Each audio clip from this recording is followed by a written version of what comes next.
श्रीकांत शिंदे खासदार केंद्रातील असून इनमेन 3 दिवस 2 टर्म खासदार उद्धव बाळासाहेब ठाकरे, 1 टर्म खासदार गद्दाराने बनवलेल्या शिवसेना पक्ष, अख्खी कल्याण डोंबिवली भ्रष्टाचाराने बरबटली. कल्याण डोंबिवलीचे खासदार तर आहात, अख्खी कल्याण डोंबिवली भ्रष्टाचाराने बरबटली. त्याचे संपूर्ण नेट पुरावे आमच्यापर्यंत पोचतात. पूर्ण कल्याण डोंबिवली भ्रष्टाचाराने बरबटली, त्याचे नेट पुरावे आमच्याकडेपर्यंत पोचतात.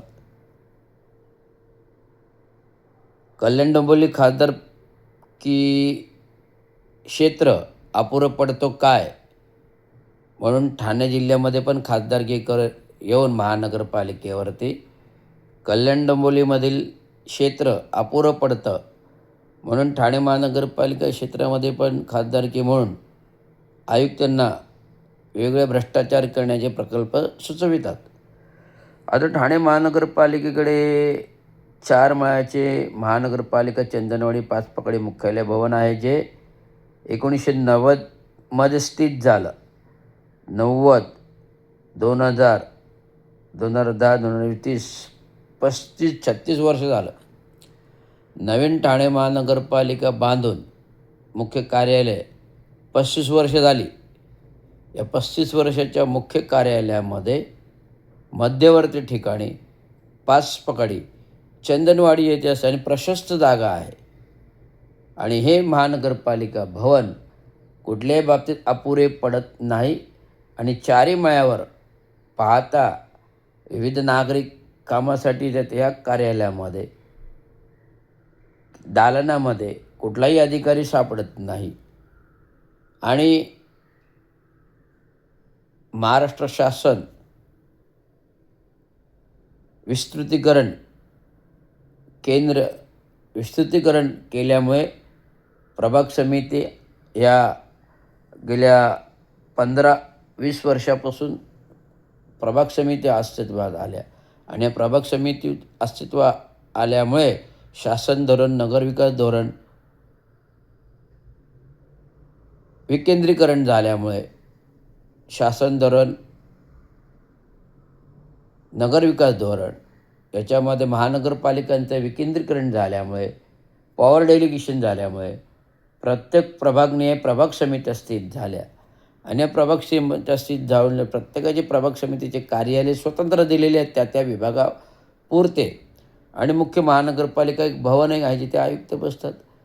त्यामुळे विस्तृत अशी कार्यालये असताना ठाणे महानगरपालिकेसाठी ओबेरॉय टॉवर 5 स्टार हॉटेलचं 32 माळ्याचं महानगरपालिका भवनाची आवश्यकता काय, तेही रेमंड सुविधा भूखंडावर जिकडची जवळजवळ 500 झाडं बेचिराख केली.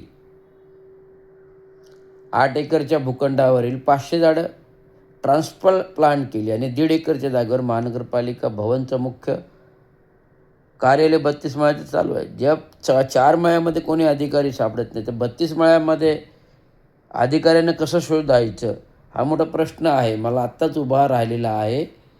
परंतु ठाणे महानगरपालिकेची आरोग्य सुविधा तुटपुंजी आहे. कळवा शिवाजी हॉस्पिटल आरोग्य केंद्रामधून अपुरा पडत आहे. आणि मुंब्रा विभागासाठी महानगरपालिकेने एक मुंब्रा कौसा हॉस्पिटल बांधलेलं आहे. कळवा शिवाजी हॉस्पिटल अपुरा पडत आहे आरोग्य सुविधासाठी. म्हणून 32 माळ्याचं ठाणे महानगरपालिका भवन ओबेरॉय टॉवर 5 स्टार हॉटेल बांधण्यापेक्षा ठाणे महानगरपालिकेने आरोग्य सुविधा सक्षम करण्यासाठी एक ट्रॉमा केअर सेंटर या ठिकाणी रेमंड सिंगांनी या भवनावर बांधावं. परंतु तसं न करता मी आत्तापर्यंत विधानसभा निवडणुकीपर्यंत गडकरी दुरुस्ती प्रस्ताव 26 कोटी ते 36 कोटीवर गेला, स्ट्रक्चरल ऑडिट नाही. शिवाजी मैदानचं अस्तित्वातलं धर्मवीर टॉवर, क्लॉक टॉवर चांगला सुस्थितीत असताना तोडून नवीन प्रस्ताव बनवून टक्केवारीचा प्रस्ताव. ठाणे महानगरपालिकेत नवीन भवन टक्केवारीचा प्रस्ताव. के एम व्ही राव हैदराबादची कंपनी, जे श्रीकांत शिंदे खासदार यांच्या मित्रांची कंपनी, जे टक्केवारीची सेटिंग संपूर्ण उघड. गडकरी रंगायतून उघड टक्केवारी. शिवाजी मैदान, क्लॉक टॉवर उघड टक्केवारी. महानगरपालिका भवन उघड टक्केवारीचा प्रस्ताव निवडणुकीपूर्व.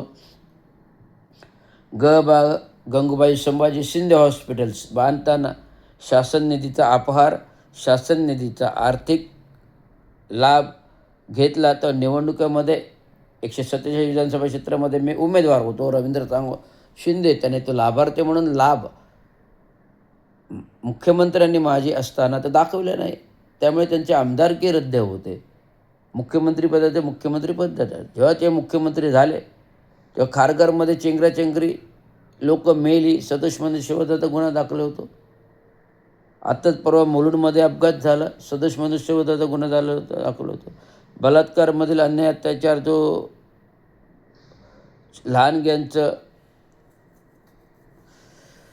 लहानग्या मुलींवर तुझा अन्याय अत्याचार बलात्कार झाला, खून झाला, त्याच्यामध्ये अपचारी जो कोणी शिंदे होता त्याला पकडला, पण त्याचा एन्काउंटर केला गेला, त्याला जबाबदार सरकार आहे.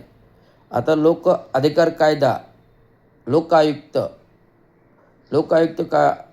अधिकार कायदा लोकायुक्तांच्या कक्षेत असल्यामुळे त्यामुळे होणाऱ्या संपूर्ण घटनेमध्ये टीमवर्क आहे. मुख्यमंत्री जबाबदार असतो, उपमुख्यमंत्री जबाबदार असतो, नगरविकास मंत्री जबाबदार असतो, आणि जॉईंट सेक्रेटरी MMRD आहे, आयुक्त MMRD आहे. सर्व गोष्टी जबाबदारी, खालचा अधिकारी एकटाच जबाबदारी नसतो. त्यामुळे हे संपूर्ण इत्थंभूत प्रश्न आज MMRD पुढे मांडले जाणार आणि मुख्यमंत्र्यांपुढे मांडले जाणार. आता आज 16-17 उद्यापासून अधिवेशन, 18 तारखेपासून अधिवेशन आहे. विधानसभेचं बजेट अधिवेशन आहे, आर्थिक अधिवेशन आहे. त्यामुळे चर्चाही होणार. विविध विधानसभेच्या विविध राज्यातील घटनांच्या चर्चा या उद्या संकल्पीय अधिवेशनामध्ये होणार.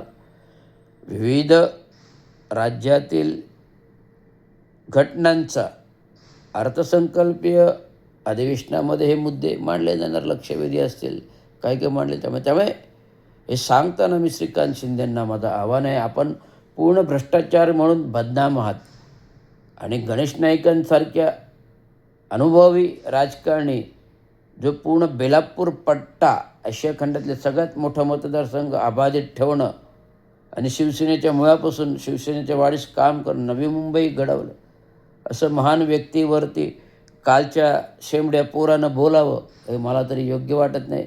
आणि त्याला एक बापाची भावना म्हणून लगेच चॅलेंज द्यावं. त्या मी सांगतो गणेश नाईकांना, रवींद्र शिंदे सांगतोय का, कारण रवींद्र शिंदेचं करिअर बर्बाद करणारे आणि नगर अभियंता पद त्याच्यामुळे जावं लागणार आहे. एकनाथराव शिंदे सेवानिवृत्ती होता, 2दा निलंबन करायला लागणारे ते नरेश म्हस्के. या गद्दारांविरुद्ध मी पण शंड ठोकून आहे. गणेश नाईकजी, तुम्ही लीड घ्या. तुमच्यासोबत तुमच्या मित्राचा चिरंजीव रवींद्र चांगो शिंदे, एवढंच मी सांगू शकतो. धन्यवाद. जय महाराष्ट्र.